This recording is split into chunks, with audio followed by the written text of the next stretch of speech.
Q&A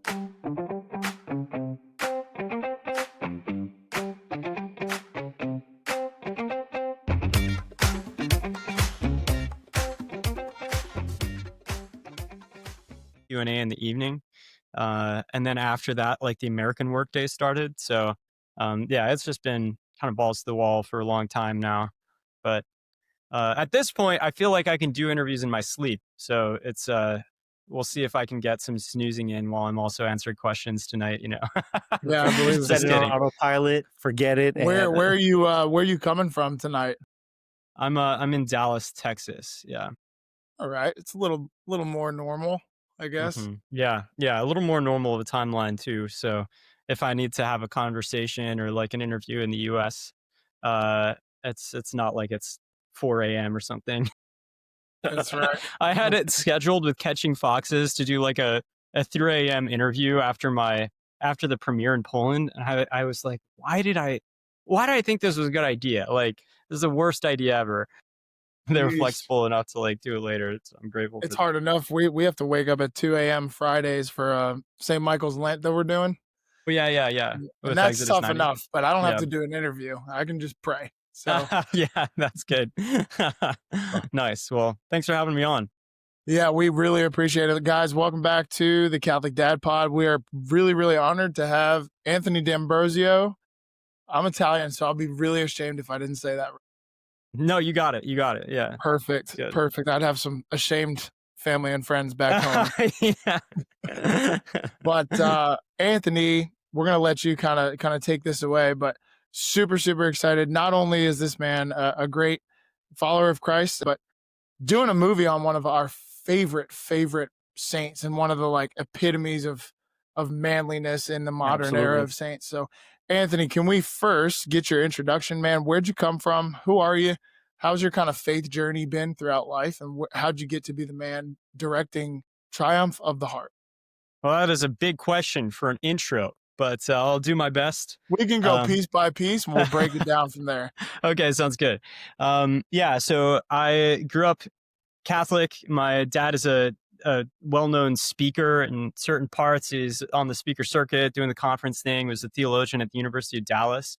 And so I grew up in the Catholic homeschool bubble, with the big van and all the kids sort of piling out of that, going on field trips and stuff. Learn about the Civil War reenactments. Like, that was my childhood. So I definitely had a lot of the Catholic, I guess, ethos, the intellectual life, very much downloaded directly to me by one of the greatest teachers of our, I think, era.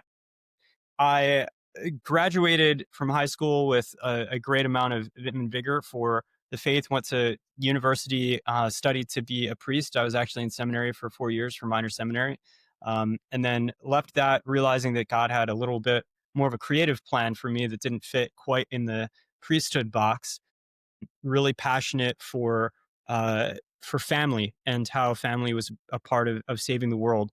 I fell madly in love with a evangelical woman, as one does out of seminary, and I pursued her for a few years to no avail, and finally that kind of turned around, and I was just on kind of the verge of getting engaged with her, and I became very ill with I guess a mold infection is what we found out many years later. It took about 10 years to diagnose, but what it materialized as was this like chronic debilitating insomnia that made me unable to sleep for more than 20 minutes to 2 hours a night. And for anybody that's like experienced extreme sleep deprivation, it really is like a torture. And I think that it really caused a lot of my life to unravel. I couldn't see straight or make really like sane decisions. Couldn't move forward into marriage with the woman that I loved and wanted to start a family with. I couldn't continue like pursuing the career that I had, and ultimately in the grief and kind of the endurance race that was, I lost my faith and became very jaded and very angry with God. And I ultimately, through kind of the course of the creative work that I was doing, I was freelance writing. It was like one of the few things that I could do at the time to make rent. And I came across the story of St. Maximilian Kolbe because of a just because of a freelance project with a Catholic business owner that was throwing me a bone, and asked me to write a bio on this on his website for St. Maximilian Kolbe. Ultimately, I discovered some of these like really profound facts about the end of his life, parts that nobody really talks about, or at least that I didn't know about, that really shocked me and ultimately made me realize that there was something here in this story um, that I couldn't make sense of as an atheist or as somebody that didn't believe in God. There was a sort of a vision of redemptive suffering and of hope in that story that that I was really attracted to. And ultimately it led me to sort of having this extended meditation time about St. Maximilian Kolbe at night when I would wake up. And that led me to ultimately slowly back into the faith, back to a relationship with God and to making this movie. And of course, there's like a lot more to talk about in terms of like making a movie and all that. But I think that's really kind of the beginning. That's like the hero's journey, I guess, that launched it all off. That's a crazy kind of trajectory of, minor seminary and then kind of losing the faith and your sickness and everything. That was wild, man. That's a roller coaster. What is there is if you could put it as simply as possible, like what do you think it was about Kolbe's suffering towards the end of his life that really resonated with you most to kind of bring you back into the church? Or if it can't be that simple, that's okay. No, it's a good question.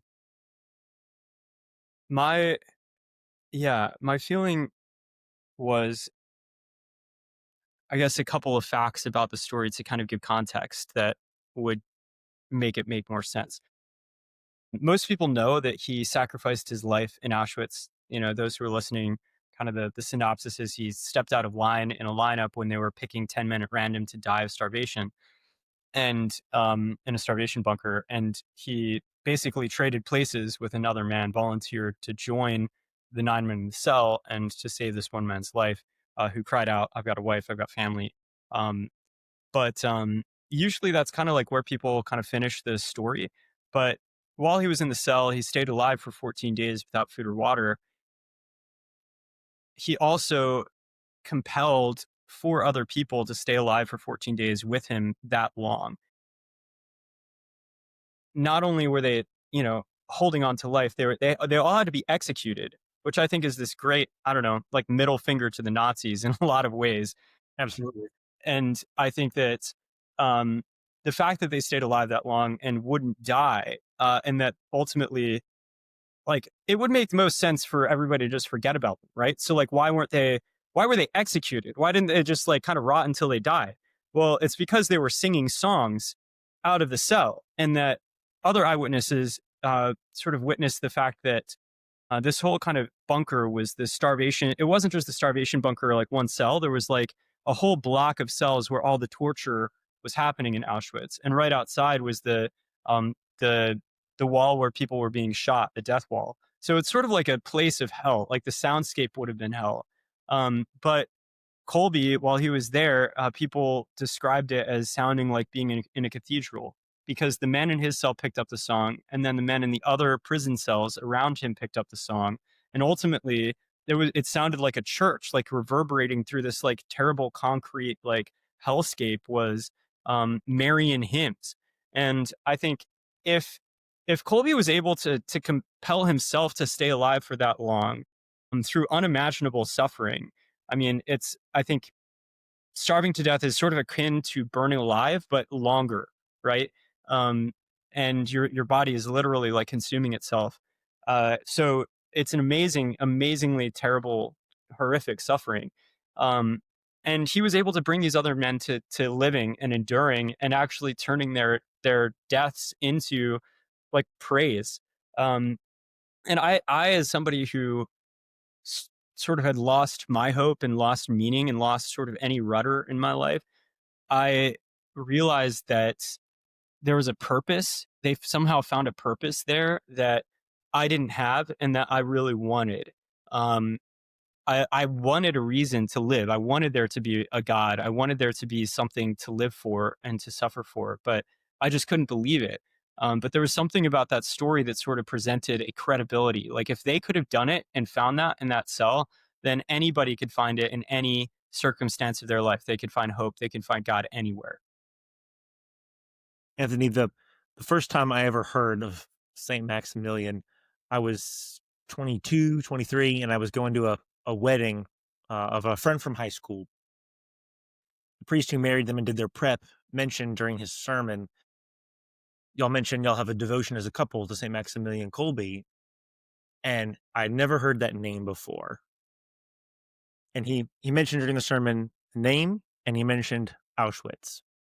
And I mean, that word in and of itself is certainly something that will grab anybody's attention who knows anything about history.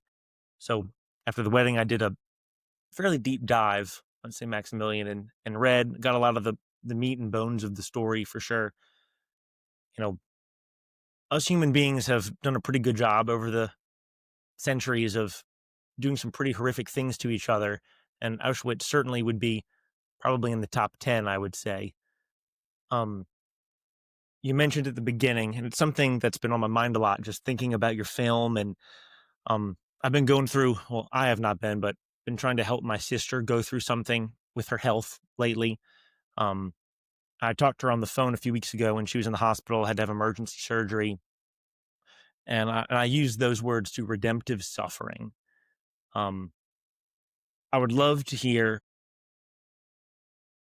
if you had to put a definition to those two words. What is redemptive suffering? How would you define that? How did you do that yourself when that was you? Yeah, that's such a great question.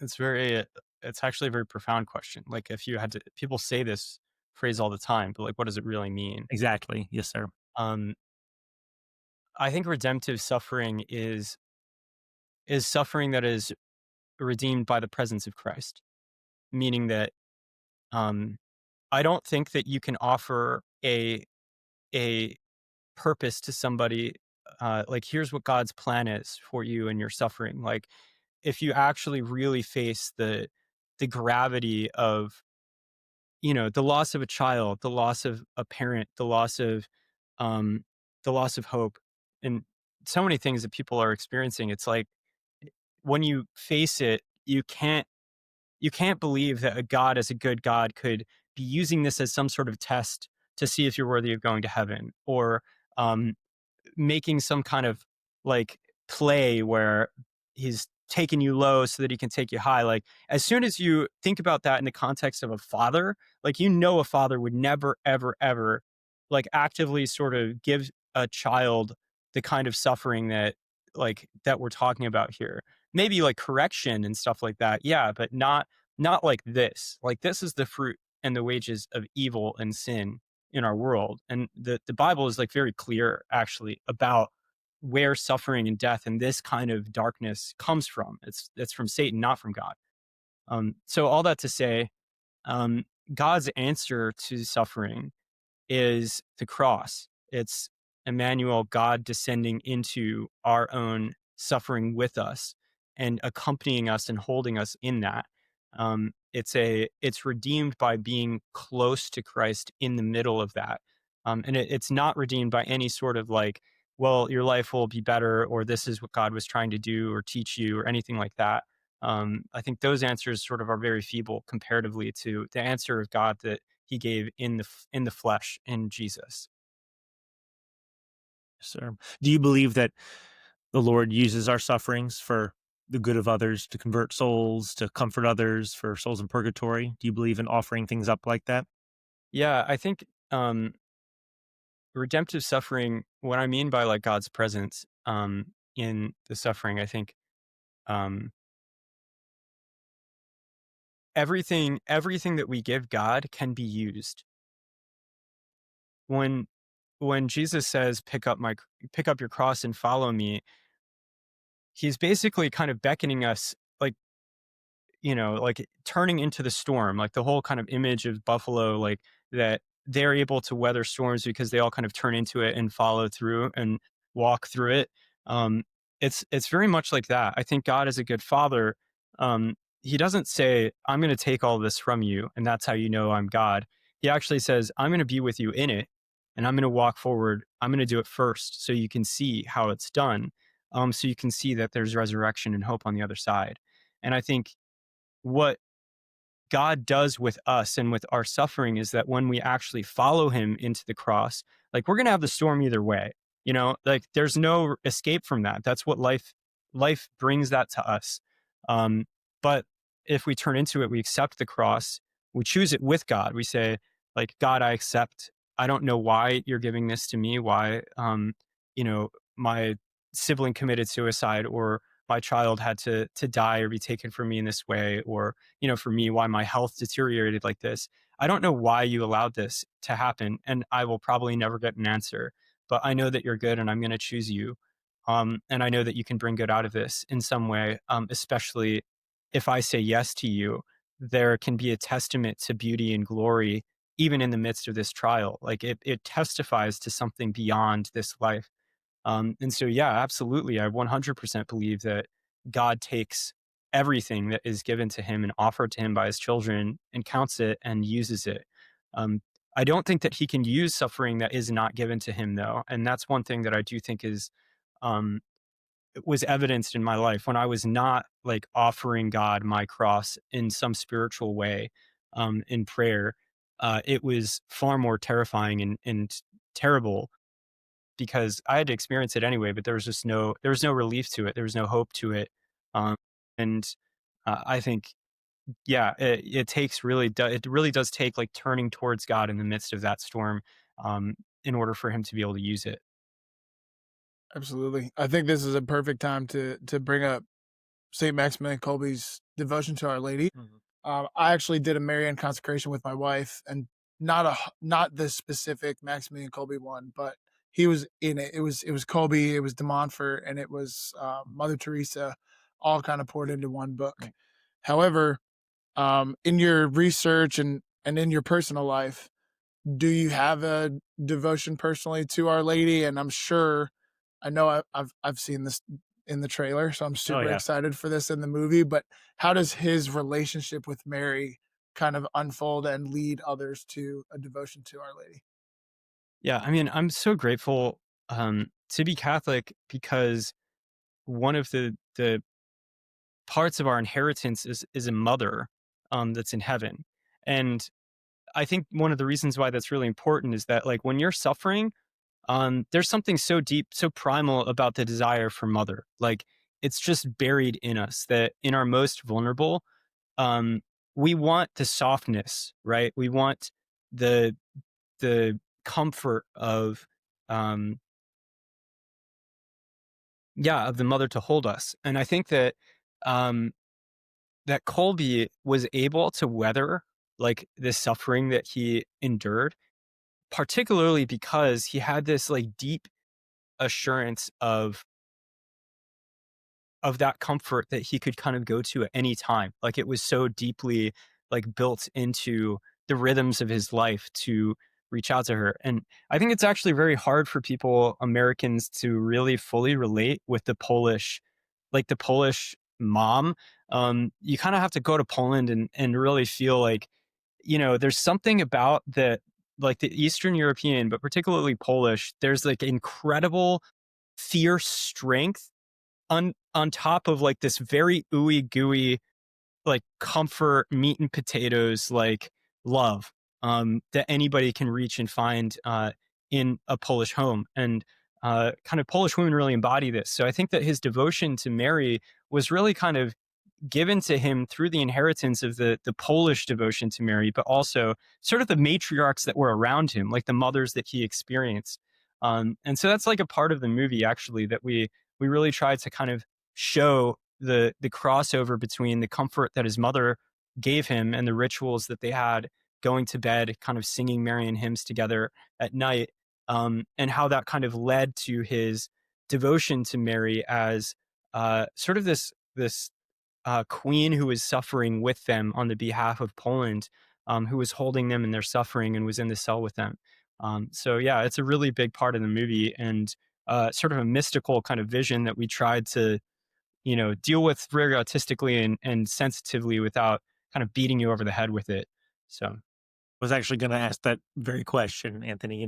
We'll get into nitty gritty with the movie in a little bit, but just what is it like writing and then creating, a scene like that where you certainly, you know, don't know it happened, quote unquote, but just imagining it in that kind of respectful, faithful way. I'm sure it must be kind of beautiful to do in a way too.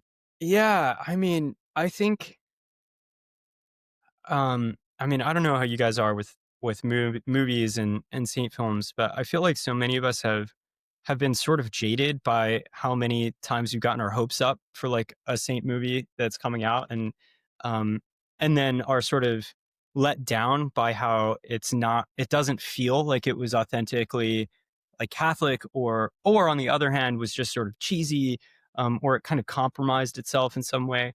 um and so I think that one of the things that we set out to do with this was like, we're not going to try to play this down in any way at all. Like, Colby was very Catholic, and we're going to use the imagery and sort of the sacred art tradition of Poland, that he would have prayed with, as the inspiration for the images that we use in the film.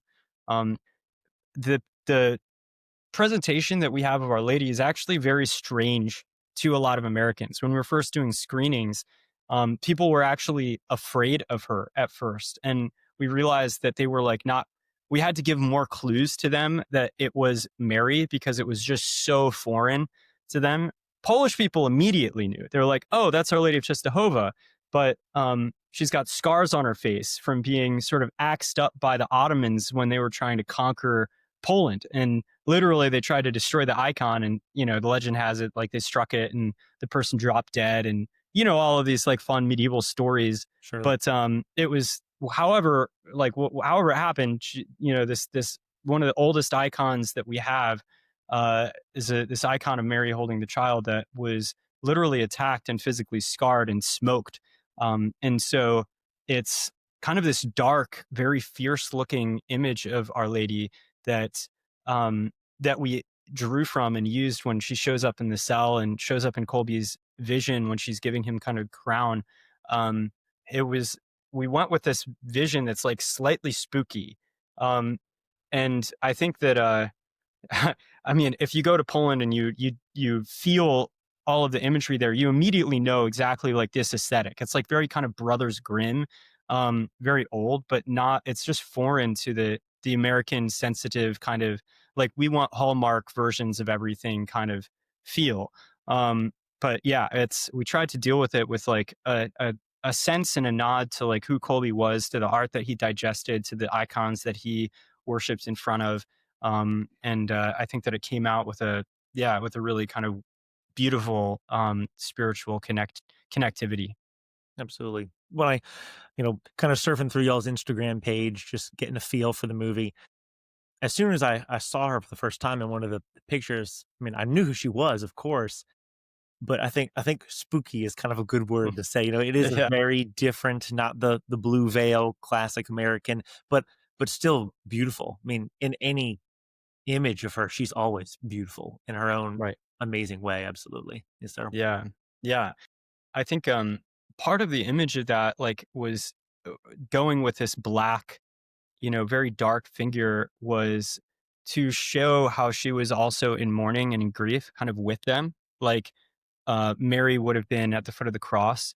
Um, I think this is a really kind of beautiful part of the Polish spirituality, which is just that they've had to hold on to their faith through like being conquered over and over and over again. Like, they're right between Russia and Germany, like the two most aggressive nations in the history of like the earth, and have constantly had to fight for their identity. And Mary is a part of their identity. It's like, it's very unlike America, where we have this very deep separation between our civic, kind of realm, and our spiritual realm. In Poland, they're one and the same, and have historically been that way. The entire sort of generation of, or sorry, the entire age of Poland, like since Christendom began. And so this image of Our Lady as the scarred queen, who has suffered grimly with her people, is one that really, I think, resonates with me personally, and one that I really kind of wanted to present to the American church, because like we need that. We need that version of Our Lady as well. Like, and I hope that more devotion to her ends up sort of coming out of the movie. Amen. I'm sure it will. I think this is a really good time. I'm sure you've only done this once or twice in this whole process, but maybe a really good time to kind of give our listeners a quick backstory on kind of where Raymond Kolbe, I think I got that pronunciation right, but how his childhood kind of went, who his parents were, and then where does his Marian devotion really start inspiring him in life? Yeah, so he was born in Katowice, which is a small, like a rather small town, to a to basically very poor, rather, I guess, common Polish folk.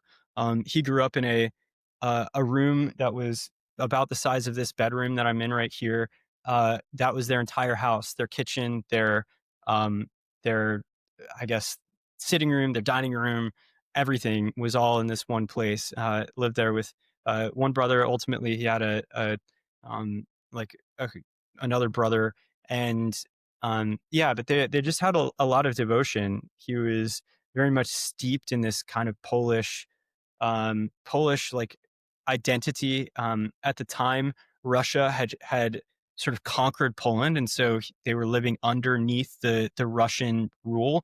Wanted their freedom, and there was ultimately a war between Poland and Russia for the freedom of Poland. And that again, like there's also communism that's sort of a big part of like the Russian culture that's kind of coming out here, and so this atheistic um, yeah, Russian Bolshevikism is starting to take over. And Colby was in seminary at the time.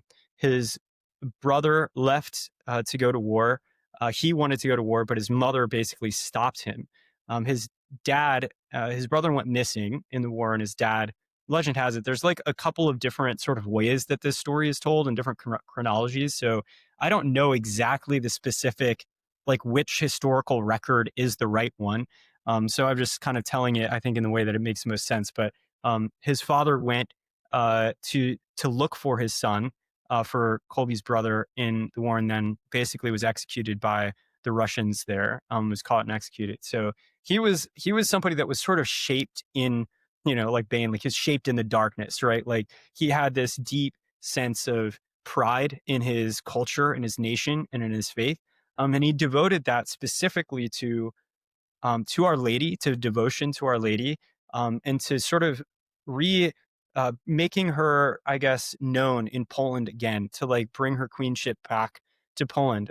He was fighting for their identity collectively as a nation and for their faith. And he did that by becoming a Franciscan friar, committing to that way of life, and then also starting something called the Militia Immaculata, which at the time was this very groundbreaking startup, which desired to be the first Catholic sort of organization to start using Catholic mass media, or start using Catholic, media, mass media, to support the promulgation of the gospel. And it eventually had the largest friary in the world. He had 600 friars that were working under him, that had kind of devoted their lives to a newspaper, to a radio station, and ultimately to they were going to start a TV station, many other things that were kind of on the radar, big dreams that they had. They wanted to start an airport there, they had vision. And Maximilian Kolbe was somebody who was like one of the most ambitious, um, determined heroes of just like Catholic manhood that you could ever study. I mean, one of the big moments of his life was that after he was successful in starting this, he had a syndication of about 1 million Poles, that he was delivering papers and magazines to every day. If you think about like all of the logistics that would be involved in delivering a printed paper to somebody every day for 1 million people, that is crazy. Like what that would take. It literally took like a mini city that he had created in this friary. Anyway, he decided, because that was like, boring now, that he would go to Japan and start a new newspaper there. And if you just think about like the complexity of this for one moment, if you don't have any money, one, printing presses are like very, very expensive. You don't just like buy a printing press as like, somebody here buys a computer and publishes a Substack or has a podcast. Like for us, it's just like breathing, getting into media. Like for them, it was like, can you mortgage 5 houses to get the equipment necessary to start one of these things? And so, one, he has to get the money to do this. Two, he has to get people, like, plane ticket, whatever, to go to Japan. I don't know how you navigate Japan as a Pole. How many people in the world know both Polish and Japanese that can translate for you, right? Like, where do you find that person? I think, like, yeah, it's like that needle in a haystack is not something you just post on like a job board, right? Like, I don't know where he found it. I don't know how they did it, but they did. And with under a year, I think he went with 10 people, something like that. And with under a year, they had gotten a new publication up and running in Japan. They translated it to Japan, new publisher, new editor, all in Japanese. Boom. Amazing life. Ended up getting demoted because he kind of almost killed himself and everybody there, like working so hard. Got sent back and was in many ways like returning to Europe on the brink of war, like on the brink of crisis. And he became a leader in that moment by housing Jews, by creating little sort of ecosystems that could help the people around him in wartime, but was ultimately picked up by the Germans because he was a troublemaker, and he basically denied German citizenship. They offered it to him when they rolled through as a sort of loyalty test, and he turned it down. And I think they knew from his writing and kind of all the things on the street, like, this guy is not going to behave. And so they took him to Auschwitz for extermination, and that's kind of where the story kicks off. Wow. Yeah, I've read something that the last name Kolbe is in fact German, and he did have the out. He could have just claimed German citizenship or nationality, and he could have avoided all this, but that certainly doesn't sound like the Kolbe way. No, yeah. I mean, I think every fiber of his being was like fighting for Polish, like Polish Catholicism, really. Like, those two things were like one and the same to him. I mean, even the fact that his dream was these two crowns, right? He had this dream when he was a child that Mary appeared to him and offered him both the white crown, which is a crown of chastity, and the red crown, which is a crown of martyrdom. But these are also the Polish flag's colors, like red and white. And I didn't realize that until I was actually in Auschwitz during Kolbe's feast day while I was like finishing the writing of the script. And they had this mass there where people parade in from all around, pilgrimage in, singing songs, praising God. Thousands of people out in front of the death cell in Auschwitz on that like middle road that's so famous that everybody sees, with like the barbed wire behind him and the watchtowers and everything. They do a mass right there, and everybody has red and white flags and like kind of, I don't know, like pageantry that seems sort of medieval. And I was just like, where is this? Like, why red and white? And it just like dawned on me that this was Polish, like the Polish flag and Kolbe's sort of brand colors, in a way they were the same thing. And it just like made total sense. You're like, yeah, of course, like that is the Polish way. It's both like a Marian thing and also this is our like national identity. And so, yeah, I think it's just sort of amazing to sort of get to see that culture and to really understand it and see how tied up it is with the faith.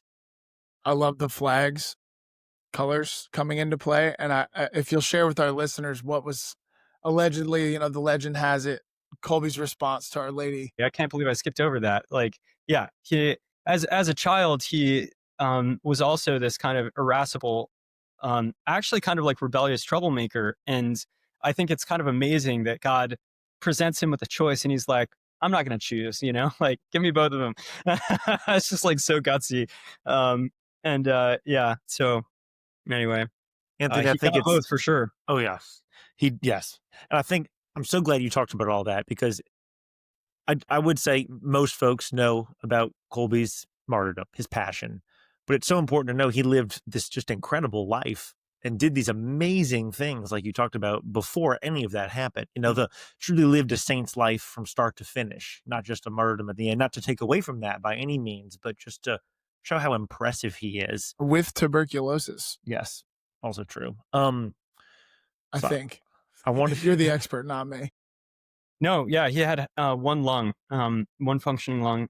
He was also somebody that suffered with chronic illness pretty much his whole life and had to deal with bouts where it flared up and he would be kind of in bed for months on end. And for somebody that, if you could imagine just like the ambition and kind of the weight responsibility that he had, to be able to do what he did uh, with that kind of ailment is pretty amazing. And it also sort of is beautiful because you can see how that like suffering just over the course of like years and years and years, like prepared him to be able to be the one person in Auschwitz that could keep his head, you know? Um, so yeah, he was like, this is, the psychological stuff perhaps was not something he was dealing with all the time, but the actual experience of pain and suffering on a day-to-day basis was something he was very familiar with already. Anthony, why now? Out of curiosity, you know, certain saints, I feel like they really kind of stamp their names into immortality, in the Catholic community. And I do feel like Saint Maximilian Kolbe is one of those saints. Um, what drew you, called you, you know, to make this film now? And, what can Saint Maximilian teach us today? I think that we're living in like Colby's life was founded as perhaps like the launching point beachhead of the fight against the culture of death. The 20th century is one of the bloodiest, most dark centuries of human history, and it came because of totalitarian atheism. Like all of all of these terrible, terrifying, horrible things and atrocities that were happening in the world really were the fruit of sort of the abdication of Europe's Catholic identity and its faith. Or at least with Russia, it would have been like the Orthodox Church, but we won't split hairs. Either way, the point is the loss of Christ. Um, and everybody that sort of ends up thinking that they can make a utopia without God, where they can start taking the power kind of for themselves, has proven with all of the social justice and the desire for goodness, they've proven themselves to become terrorists in the end. Um, and I think that we should make no bones about that. Like we're still living in the cultural milieu that gave us totalitarian communism and Nazism, but we've put a lot of sort of the never again type like brakes on it in a way that has sort of pushed it subterranean, like pushed it underground. And in the US, in many ways, we haven't had to deal with war, so it's a lot further off for us. Um, and we've been able to be very comfortable. There was like a huge sort of boom economically afterwards. So we've been kind of sitting pretty for a while. But now I think as the walls close in a little bit, like economically, we're sort of feeling the doom in the air in terms of like war, in terms of all of the social unrest and upheaval and like, the culture wars that are happening that just become darker and darker, like the trans shooters that are kind of coming in and just like shooting children in schools. Like you're facing, I think, a political and spiritual hydra that is starting to wake back up, and I think everybody's feeling that. And I think all of us are sort of facing it and realizing like it's so much bigger than any of us. Like there's no one person here that can take the power into their own hands to save our country, to save our faith, to save ourselves, even from like to preserve ourselves from like the suffering that might be in store if anything sort of goes wrong. um, and I think um, even beneath all of that, there's this incredible um, like crisis of hope because in our youth, in our young adults, you're seeing like skyrocketing rates of suicide, of depression, of medication. We're the most like medicated sort of generation of all time. And that seems to be escalating. And it seems to also be escalating just alongside escalating bad, like psychological ailments, right? So, like, we're not going in the right direction right now. And I think that part of the problem is that um, we can moan in a lot of ways about like where the culture is going, but we also have to accept responsibility in that we have not been presenting the gospel or the stories of our saints to the world in a way that's very credible. We've been focused on fighting the apologetic war, kind of fighting on the battleground that was already established by the Enlightenment, which is just sort of purely academic. or purely like political. And I think the church her history has always known that it's actually not that wins souls to Christ. It's the stories of our saints, in whatever immersive way that we can tell them, usually through, at least at the time, it was like stained glass windows and paintings on our churches and these beautiful liturgies with unbelievable music. And it was like the artistic tradition that welled up into the liturgy that converted Europe and that kept it Catholic. And then, of course, we just sort of like, yeah, let's get rid of all of that stuff. Let's be super relevant and modern now, and like have tambourines and stuff. Which I'm not banging against like worship music. That's where I kind of came into the church. But I think like we gave up a lot of our what we were, who we were, our traditions, our symbols, our culture, in order to sort of be more open and evangelical. And I think being evangelical is amazing, but the point is that, like, what did we do with that? We started making ugly churches and super ugly liturgies and ugly felt banners, and just sort of like stripped in this iconoclastic movement all of the beauty out of our liturgies, out of our church. And like we started handing people basically these cheesy holy cards, like, this is what a saint is, you know? Like, if you're a teenager that's trying to figure out the world, like, how is that going to be relevant to you? You know, you're asking me to give up my life for this, like, little sort of cheesy, like, no, you know, I'm not going to give my life for that. That doesn't feel real. But I think the presentation of uh, the real gritty stories of our saints is something that I think we're about to have a renaissance in. I think this movie is about to be one of those sort of watershed moments that kind of gives a lot of people permission to go dark, go hard, go like really intense with the stories of their saints. I hope that happens. I think Mel Gibson sort of shot the first one across the bow, and since then everybody's like, who's going to do the next one? You know, like, like, why is it only him? And the reason, to be totally honest, is because he was like a billionaire with like lots of Hollywood connections that could figure out how to do this without anybody. You know what? He did it. I appreciate it. It's like, absolutely. Yeah. Since then, you know, like, it's taken a long time for technology to catch up enough to make it cheap enough for somebody like me to take a whack at doing this, without having that kind of, you know, Hollywood like cred. But all that to say, I think, right now is a moment where the church needs to rediscover herself, the same way that Kolbe was trying to get Poland and the church in Poland to like rediscover itself on the verge of, like, you know, upheaval, political upheaval. I think it's a moment right now that is very relevant, and that as men, as families, as leaders, we need to sort of have this idea and this model of what does it look like to face down this kind of like movement in the world, and to live in a time that is not friendly to our faith. That's very well said. Do you think that, you know, Ryan and I talk about this on the podcast semi-regularly, men, no matter what they might say, kind of in our nitty-gritty DNA, we want to do hard things. Yeah. And we kind of crave that. Sometimes it's for achievement. It's to show that we can protect and serve our families. It's to show that we worship God in the most fruitful ways. But I think St. Maximilian, you know, we talked about at the very beginning of this episode here, you know, it doesn't get more manly than that. And you mentioned like presenting the saints in such a dark, real way. Like, probably a lot of men are going to leave the movie, sure, maybe a little like somber and reflective, but also like ready to run through a brick wall in a way. Right. You kind of going for some of that in a way, you know what I mean? Yeah.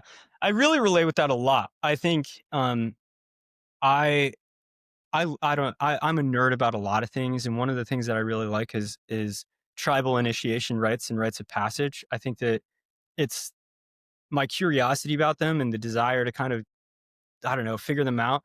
It comes from just this total lack of awareness of that need in men, for rites of passage in our culture. We actually need to do hard things. Like, we have to bleed. We have to face danger. And, you know, everything that we experience growing up as young men is like, you know, put that stick down, don't do that, sit down, shut up. Like, it's like, get in the box, you know, get in line, be calm. And don't take risks, sign this like waiver here to make sure that you don't sue us. Like everything is this like play it with kid gloves to take care of and shelter and make you comfortable. And I think that the church in so many ways is like totally acquiesced to that. And it does not offer the real, like the reality, like in all tribal cultures, every single one, no matter where you were in the world, um, women had rites of passage that just came naturally through the cycle. Like they bled and they suffered through that. And that was a part of their like coming into motherhood. But every single one had a rite of passage where the young men would be gathered up by the other men, and they would be taught something about the faith, about like the secret knowledge and the mythos that tribe believed in, and they would be given some sort of symbolic ritual where they would be challenged with like something that would almost kill them. They would be ostracized in some way and put sort of separated from everyone and given this like immersive experience into suffering. And it was through that that their mettle was tested. And ultimately, on the other side of that, they had this brotherhood, and they were sort of formed into the shape of the men of that camp. It caused belonging. It created a sense of like awareness, like I know I can handle hard things, and that's actually a part of what me being a man is about. I think that what I hope people experience in watching this movie is almost like a little mini initiation rite of passage. Like, okay, son, buckle in. You're gonna watch 10 guys starve to death for the next like an hour and a half. And it's gonna face you with some things that you really do not want to watch and things that you really do not want to feel. But I promise on the other side of that, like you're gonna come out like with a sense of God's presence in your life that will give you confidence that you did not have before. And I think that's really kind of what Kolbe did for a lot of the other men. He sort of turned that whole cell into a rite of passage for them to help them get to heaven. Like that was what that was. It was almost like a womb for moving into the next part of life that they would have eternally. And Kolbe believed in that for them and sort of offered them the gift of their suffering kind of redeemed. So anyway, I totally relate with what you're saying. I think it's really important. What was the emotion like on set? I mean, with all these heavy topics coming up, just in casual conversation with you now, I can only imagine that shooting these scenes on set had to be one of the most surreal and somber experiences of anybody's life. Yeah, I mean, it was kind of like if you've ever sort of had a relative pass away or kind of been honored with being at the bedside of somebody who is dying a good death, that is what it felt like. I actually kind of my grandmother had passed away like right before, and I got to be there at her side. She had been an alcoholic and sort of a maniac, and then had through the intercession of my father and his brother, and at their prayers, she ended up, converting, finding God, getting into AA, getting sober, and we sang the songs that my dad and my brother sang with her while she was trying to dry out um, at her deathbed, like with her there as she was about to go to heaven. Um, and it was like one of these unbelievably sacred moments where it's like so ugly and yet like so beautiful. And God's presence is like so profoundly there. And every single moment of being on set was like that. Like it felt that way. It felt sacred, ugly, like hard to watch, but like God was kind of like coming out of the pores of everything. Um, you would, we're shooting a lot of it in this cell, which was the set was this old abandoned prison. One of the coolest things that I was experiencing was that the actor that played Kolbe was Catholic, but not the others. There were a lot of people who were on set were not Catholic at all, not even, of any faith. But the sense of it being a sacred place was shared by everybody, regardless of whether they were, atheist, Jewish, whatever.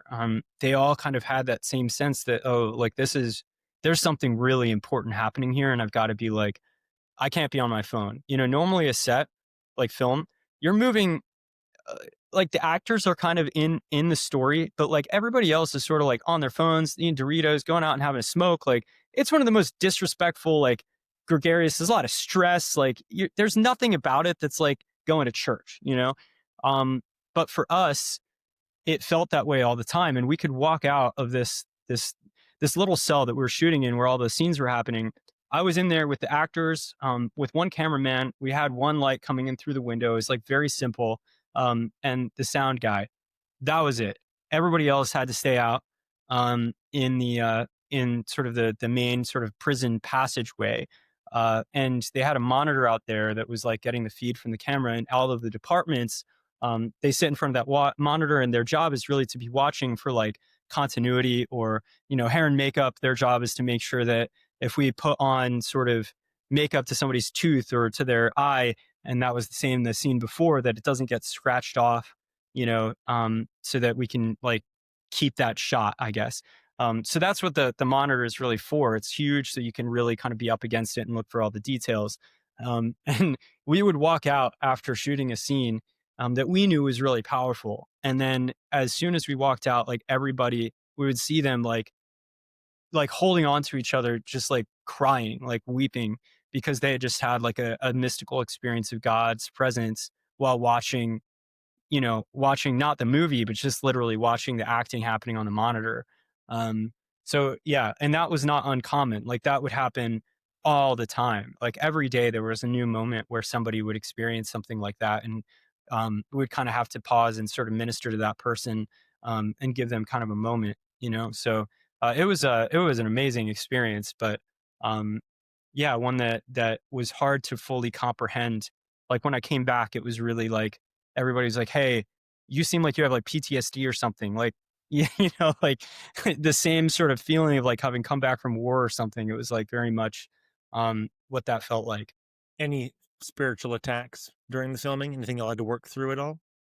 You know, what was really interesting was that I mean, the spiritual attacks all came in through two things. One was like material problems.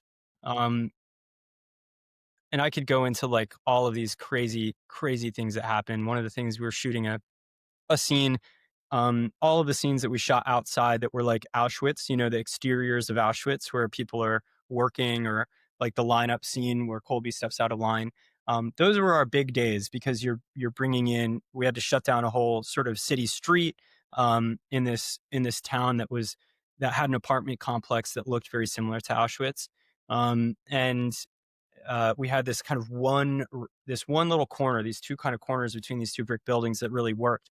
So we had to shut down this whole street, get all the neighbors we had to move all the cars out of the way. And we had like 200 people there, extras, all the, you know, I guess things that you have to have in order to take care of all of those people. It's very intense. And you have a certain amount of time to shoot, right? Like you have sunlight caps your time. So you're racing against the sun every single moment. And every single moment the sun is changing.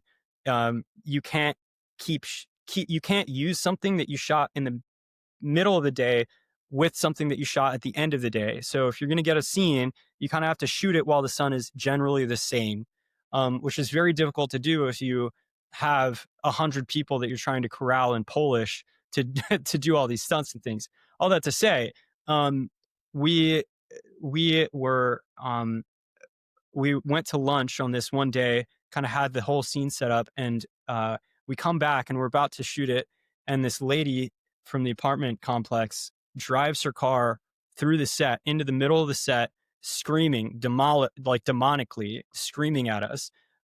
Turns on like German house music as loud as she possibly can in her car, screams at us again, and then walks into her apartment, which is like right above where we're shooting. And then goes up there and turns on music like blaring really loud as well, basically making it so that like we could not shoot. She just sort of like held the whole thing hostage. Um, My gosh. and we basically had to bribe her husband to like take the car out, which was kind of an amazing thing to watch, that like Jerry Springer crap show of their fight afterwards when he moved it. But we paid him a lot of money that we did not have in order to get you know, the set to be able to be usable again. But yeah, I mean, there was a lot of things like that where you just knew that this was like, there was something that hated it. Like there was some sort of malicious force in the world that just like hated what we were doing. I think that the other thing was disunity on the team and on just in the set. Like it's an incredibly stressful thing to do. We were there with no money. Cabrini cost $40 million to make. We had $300,000 while we were there to shoot this thing, and we were trying to make something that was as good as that. And so, what that meant was that we didn't have money to throw up problems. When problems came up, like they had to somehow miraculously get solved because we couldn't just sort of write a check out of contingency to get it taken care of. And that really required an incredible amount of like trust and unity on the team. And so we all had to kind of live inside of this, like, I guess, um, like live inside of this sense of like religious community, like we were part of Colby's militia, um, without giving any sort of quarter for somebody to become competitive or rivalrous or envious or subordinate to the other people there. And that required a lot of like humbling ourselves and having the hard conversations to sort of like make peace, so that it didn't really like shake up the set. Wow. Wow. I was not expecting. I was expecting like maybe some lights didn't work, maybe it rained one day, but the German house music and angry marriage. That's That's quite that's something. funny. Super quick question. How long did it take you to write it? And how long did y'all have to do to film it? Um, Writing took way longer. That took about 2 years to write the script, and um, we were still sort of writing and changing when we were actually there on set. Um, yeah, I think that there was a masterpiece somewhere in that script, but man, it was really hard to know what to keep in and what to take out. Usually when you write the first draft, that's actually the easiest part. Um, but you have to compress the story down and down and down and down and cut stuff out until you have something that's like a diamond, you know? And yeah, that was a very arduous, difficult, like, brutal process, to be honest. So many things that I just loved that were amazing parts of his story that had to just get kind of torn out and thrown away. Um, but yeah, shooting it took us about 3 months, from start getting there in August. Actually, it was about 4 months, getting there in the beginning of August to getting back at the end of November, where, yeah, with the movie in the can. But we were shooting principal photography full days for about 21 days. Yes, sir. Have you been able to go to the actual cell, Anthony, where he was? Yeah, of course. It was kind of like it's being a rite of passage. Like everybody, when they got to Poland, if they were working on the movie, we all went to Auschwitz together. Or if I wasn't able to go with them, like, the first group sort of cohort went, then the next cohort went. But yeah, being there in person is kind of like a necessary part of like being able to understand like what we're trying to do, like why this is so sacred. I've often I've often thought of how I can't even describe the wording that comes to mind, like disturbing, surreal, almost. What were your feelings walking onto the ground at Auschwitz? I mean, just out of curiosity. Um, yeah, that's a really hard thing to fully articulate. I could imagine. I mean, the things that I felt are the things that are what you feel when you watch the movie. So that's kind of the best actual answer that I could give. But I think I I experienced something of a suffocation. Like the weight of the suffering was so um it was so inhuman and so demonic, that like human beings could ever let themselves do something so heinous to other like fellow human beings. Um and Yeah, I just felt like this incredible contrast, like the darkest darkness that I've perhaps ever felt anywhere, and the most brilliant light, of hope. Like the fact that Colby could do what he did in this place. I don't think that you can really fully grasp it, even watching the movie, until you've like been there and felt just like how terrifying that place is. And yet the fact that he was able to like to in some ways like overcome it with his life and his testimony to the Lord and his voice.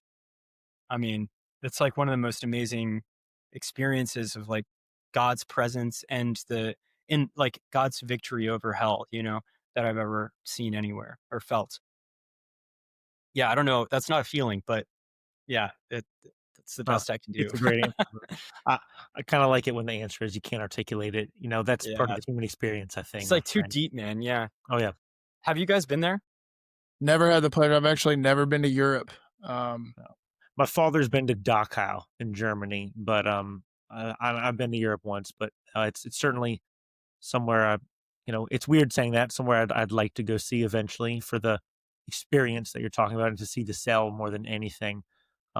We're both little kids and family first right now, my friend, so Right, maybe it right. can Oh be yeah, somewhere you we young take. families. It's not time to go travel in the world, but No, sir. um, yeah, someday your time will come. I'm sure. Yes, sir. If you don't mind me asking plainly, Anthony, are you happy with your film? Are you I happy am with very it? happy with it. I mean, it's also like a hard word to use. Like, I'm awestruck perhaps by it. When Michelangelo, there's this sort of famous vignette from Michelangelo's life when he made the statue of Moses, which is this like unbelievably like masterful image of this human being that is just like towering, and yet so real. When he finished it, he struck its knee, to give it an imperfection. Like he struck it, was like speak, um, and it was like an expression of like somebody making something that was so like beyond them, like knowing that they couldn't have made that by themselves. Um, that was sort of how I felt watching it, kind of at the world premiere in Poland. Was like, I can't believe that this is what it is, and that this not just came out of me, but like kind of collectively, all of the voices of all of the artists that collaborated to make this thing happen, somehow came out with such like a unified, clear, kind of palpable feeling of both of like the exaltation of the cross, really. Um, that is just such a note of both pride and humility. Like I couldn't have done this, and I'm just proud that I got to be a part of it and a vessel for it. we're certainly super stoked to watch it, Yes, we are. and you guys have been in our prayers. Your team, the whole movie. Let our listeners know what's the best possible way that we can see it, because I know pretty much everybody that listens is itching to see this movie. Yeah, so it's coming out in theaters September 12th. So there was probably some showings on the 11th as well, but September 12th is the official day. Um, It's the Feast of the Holy Name of Mary, and sort of goes all the way to the end of that weekend with the Exaltation of the Cross, the Feast of the Exaltation of the Cross. I just can't think of like a better like corner like bookends of like the weekend that we're opening than that. But that was not planned by us. That our distributor basically like gave us that date. Um, I think that right now, what people can do if they're interested in watching the movie, really all you have to do right now is look at your local theaters. Just do a search for us. You can go to triumphoftheheart.com as well, and you can look. There's a place where you can look for screenings there. But we should be in theaters because of all the people that helped raise money to kind of get us into the 400 different like spaces that we're in. Most of those should open up more screen times. And so if you're around one of these screenings that got crowdfunded, you're probably lucky enough to get like a place where you can go and watch it in theaters. It'll be a limited run, but if people show up and we sell all the things out that kind of go up this weekend, then we'll get into more places and more show times, and theaters will kind of keep us in, and we'll kind of be off to the races there, and that will sort of propel us out beyond kind of the Catholic world and ecosystem into the broader kind of sea of media and culture in the Catholic world. So, or sorry, in the sort of American world. So yeah, go and show up to watch it if it's coming locally to you. If it's not, call your theater and ask them to have it. Just I know it's kind of old school. If you're a boomer, maybe you'll relate with this a lot. Like the phone call does really matter. Just get on the phone, ask them for it. They'll have heard of it at this point because there's kind of a lot of demand. And part of what we have to do as a people, like we have to really start to realize that this is all kind of like this is all like a collective game of football. Like, we have to push the theaters politically in order to get screens. Like, we're an indie movie, we're Catholic film. It's an ecosystem that they don't really believe in, they don't really know about, they don't care about. They're not like behind the mission or anything. So if we want to sort of get it out there, like, we all kind of have to like take a little bit of that ownership and say, like, I'm proud to be Catholic. I think this movie should come to my town. I'm going to do what I can to like advocate for it and make sure that like that these theaters know that it exists and that it should come. So yeah, I would say call them. Don't be afraid to get on the phone and just be like, hey guys, put this on. You know, All right. it actually really does make an impact. So Listeners, hear that.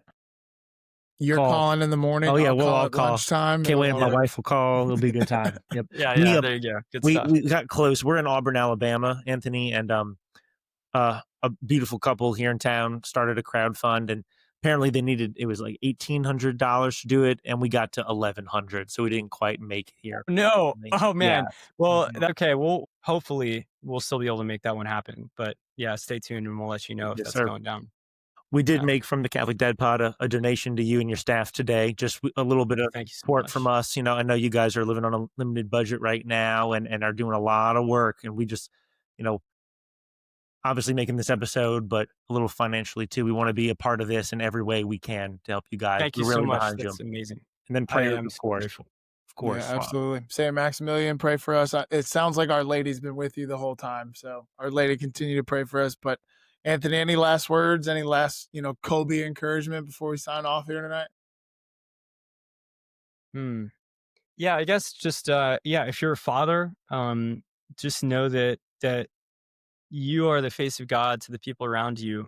It's actually like one of the biggest missing links is like that strong but compassionate fatherhood. And just know that what Kolbe did is part of like what your inheritance is as a man, and your calling as a man to pick up your cross and follow God, to face down suffering with that kind of courage and with that kind of love. So I just kind of exhort you to take on Maximilian Kolbe as one of your saints. Maybe adopt him if you haven't already. Like pray for courage in the midst of whatever trials you're suffering. Pray that Kolbe would give you some of that spirit that he was able to sort of imbibe. I love it. We really appreciate you so much, brother. Thank you Guys, for your time triumph and of your the heart. work. Triumph of the Heart, September 12th. Only a few more days. Get on the phone and get it done. Can't wait to see this movie. Anthony, God bless you, brother. And, God bless and you all too. your Thank you work. so much. Yeah.